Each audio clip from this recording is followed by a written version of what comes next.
আজকে এখানে আসার একেবারেই ইচ্ছে ছিল না, প্রফেশনাল কমিটমেন্ট ছিল।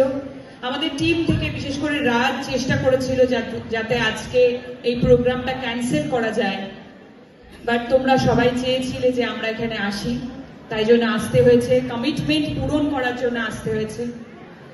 বাবলি নিয়ে কথা বলছি না আমরা লাস্ট 11ই অগস্ট থেকে, এবং এখনো বাবলি নিয়ে কথা বলতে চাই না, কারণ বাবলির থেকেও অনেক বড় একটা কারণ আমাদের জীবনে এখন এসে উপস্থিত হয়েছে, সেটা হচ্ছে আরজি করের ঘটনা।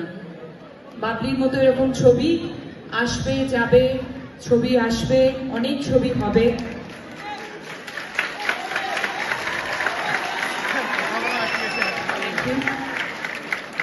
কিন্তু এই মুহূর্তে দাঁড়িয়ে আমাদের সকলে, তোমরা সবাই স্টুডেন্ট, যারা যারা টিচার্সরা আছো, এত ইয়াং ভাইব্রেট এনার্জি তোমরা আছো, তোমাদের সকলের কাছে আমার একটাই অনুরোধ, আমরা সকলে মিলে চলো একটা সুস্থ সমাজ করার প্রতিশ্রুতি নিয়ে আজকে, যেখানে এরকম আরজি করের মতো ঘটনা পরবর্তীকালে কোথাও কখনো যেন আমরা কানেও না শুনতে পাই, বা আরজি করের মতো এরকম হাজার হাজার লাখ লাখ ঘটনা প্রত্যেক দিন যেগুলো ঘটে যাচ্ছে, সেরকম ঘটনা যেন আমাদেরকে আর দেখতে না হয়, সেরকম সমাজ করার প্রতিশ্রুতি আমরা সবাই মিলে আজকে নিই।